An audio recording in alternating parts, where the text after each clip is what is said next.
Seth Dubois says that he is a public school teacher in math and physics. My hat is off to you, Seth.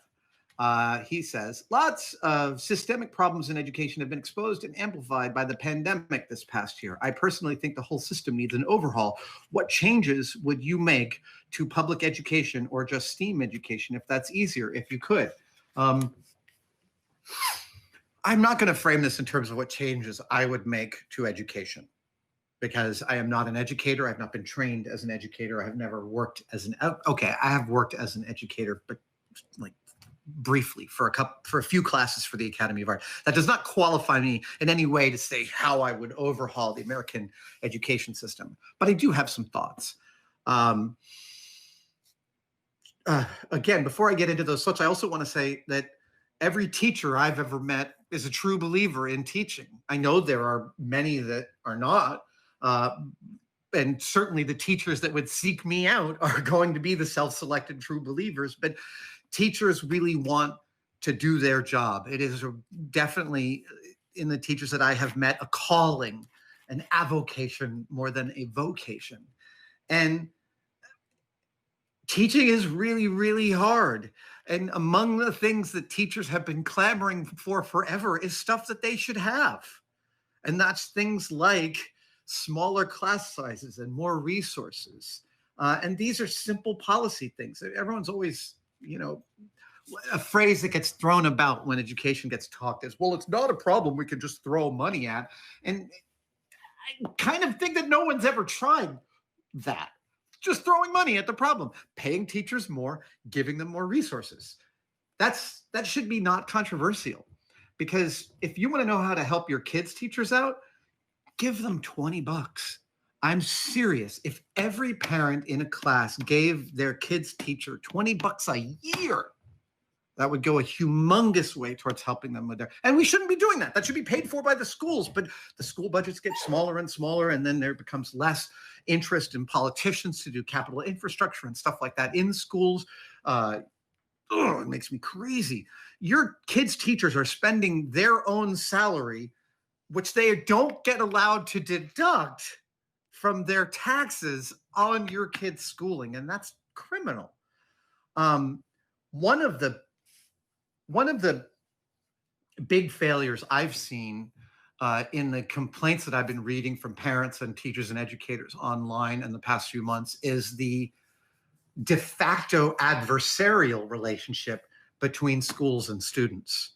And this, I'm going to refer to some of the proctoring and kid monitoring software that is being heavily pitched and lobbied for by companies that build these kinds of software. If you're not aware of this, there is software being developed and being used by schools that tracks kids' eye movements around the room to say, I think we should be suspicious about this kid and this is ridiculous. This is crazy. You're literally subjecting, and I know that cheating is a problem, but is it so much of a problem that we've got to treat all the students like criminals and assume cheating is happening before we actually get to the education part? I mean, I also think that we should get rid of standardized tests to the largest degree, because I don't think those do much in terms of actually imparting information. Look, I just don't think cop shit belongs in education software. And I'm referring by cop shit to a long diatribe I read by an educator recently on Reddit. That adversarial relationship, it's really built right in. And it makes me very sad. But I'm going to go back to the real basics that I think that any teacher would tell you is they'd like smaller class sizes. And it's, your teacher wants to reach you. Your teacher wants to reach your kid. Here's a thought experiment. Think about a teacher that meant something to you. Okay, hold them in your head. You're thinking about them, that they meant something to you, and you're thinking now about interactions that you had with that teacher and why they meant something to you. And I submit that as you think through those interactions, the reason as a kid or as a young adult that those teachers meant something to you is because they saw you. And when we're kids, we grow up with our grown-up parents, and we go out into the world, we're mostly dealing with peers, not many grown-ups, but many of the grown-ups we have our first interactions with are teachers. And when one of those grown-ups sees you and starts to give you a reflection of yourself that's not the reflection from your family and not the reflection from your friends, it feels like the world is opening up. And teachers love that as much as students love that. And they seek that connection with their students. But when you have 30 or more students, that becomes an impossibility. So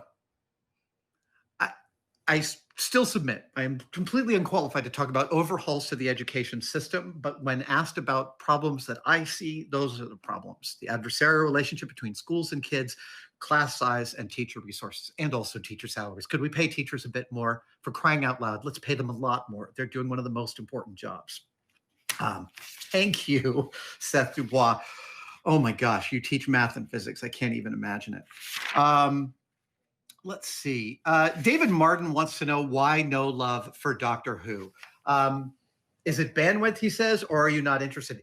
I've just never gotten around to Doctor Who. I've never gotten around to it.